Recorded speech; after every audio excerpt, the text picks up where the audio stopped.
प्यारे बच्चों, आज हम पाठ 8 अन्याय के खिलाफ लड़ाई का अध्ययन करेंगे।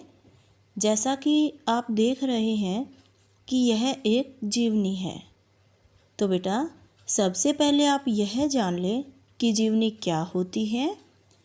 जीवनी में किसी विशेष व्यक्ति के जीवन वृत्तांत पर प्रकाश डाला जाता है, अर्थात किसी विशेष व्यक्ति के जीवन में घटित घटनाओं का कलात्मक चित्रण करना ही जीवनी होती है।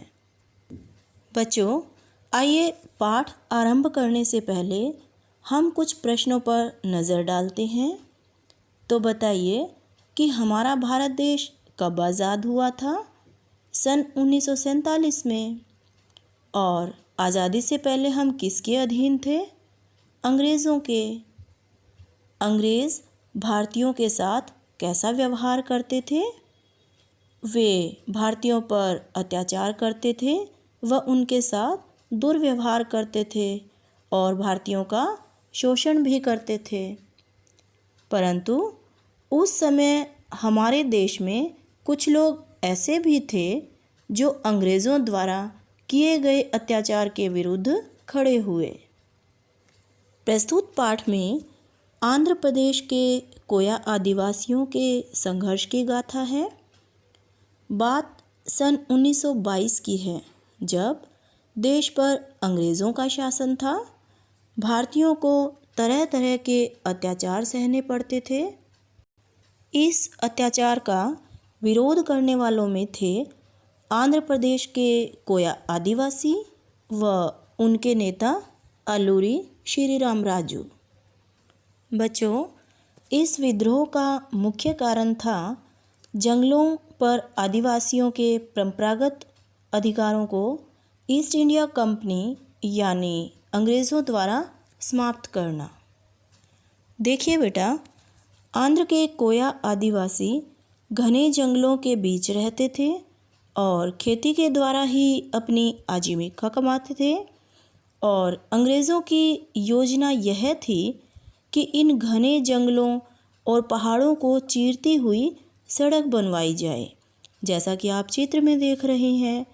और इसके लिए अंग्रेज़ तहसीलदार बेस्टियन ने आदिवासियों को आदेश दिया कि वे बिना वेतन लिए ही सड़क के काम पर लग जाएं।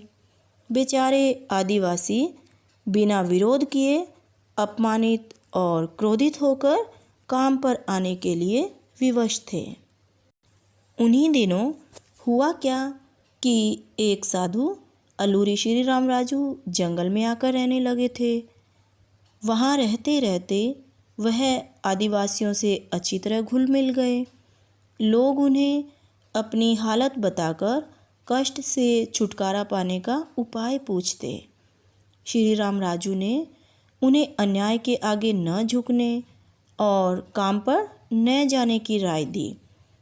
उन्होंने अपनी इस बात के समर्थन में गांधी जी का उदाहरण भी दिया। इससे आदिवासियों की कुछ हिम्मत बढ़ी और उनकी विद्रोह की ऐसी ज्वाला भड़की कि अंग्रेज़ सरकार को यह आंदोलन दबाने में 2 साल का समय लग गया। आदिवासी क्या करते देखिए। जब जंगल की पगडंडियों से अंग्रेज़ सेना गुजर रही होती तो जंगल में छिपे आदिवासी भारतीय सिपाहियों के निकल जाने के बाद अंग्रेज़ सार्जेंट या कमांडर को अपना शिकार बना लेते, क्योंकि श्रीराम राजू ने उन्हें भारतीय सिपाहियों का बाल भी बांका न करने का आदेश दे रखा था। आदिवासी श्रीराम राजू पर बहुत अधिक विश्वास करते थे, जिसकी वजह से वे पुलिस चौकियों या सेना पर हमला कर देते थे और उनके अस्त्र शस्त्र लूटकर भाग जाते थे। राजू ने गुप्तचरों का ऐसा जाल फैला रखा था कि अंग्रेज़ भी हैरान थे। अंग्रेज़ों ने आदिवासियों को हटाने के लिए जंगल के अंदर गांव में राशन लाने वाले सभी रास्ते भी बंद कर दिए। इसके कारण क्या हुआ कि भोजन और कारतूस के अभाव में आदिवासी हिम्मत हारने लगे। अंत में राजू ने सोचा कि उसके आत्मसमर्पण करने से हो सकता है कि अंग्रेज़ आदिवासियों को सताना बंद कर दें। यह सोचकर वे अंग्रेज़ों के सामने आत्मसमर्पण करने चले गए। उन्हें गिरफ्तार कर मेजर के सामने पेश किया गया। इस खबर को सुनकर करोड़ों लोग वहां इकट्ठा हो गए। राजू ने कचहरी में पेश होकर कानून के हिसाब से बर्ताव की मांग की, पर अंग्रेज़ राजू को कोई भी मौका नहीं देना चाहते थे और मेजर गुडोल के एक इशारे पर एक सिपाही ने गोली चलाकर राजू की हत्या कर दी। श्रीराम राजू के शहीद होने से कोया आदिवासियों का आंदोलन टूट ज़रूर गया, पर इसके बाद क्या हुआ कि अंग्रेज़ सरकार को एक अच्छा सबक मिल चुका था। वे समझ चुके थे कि अब आदिवासियों के साथ मनमर्जी नहीं की जा सकती।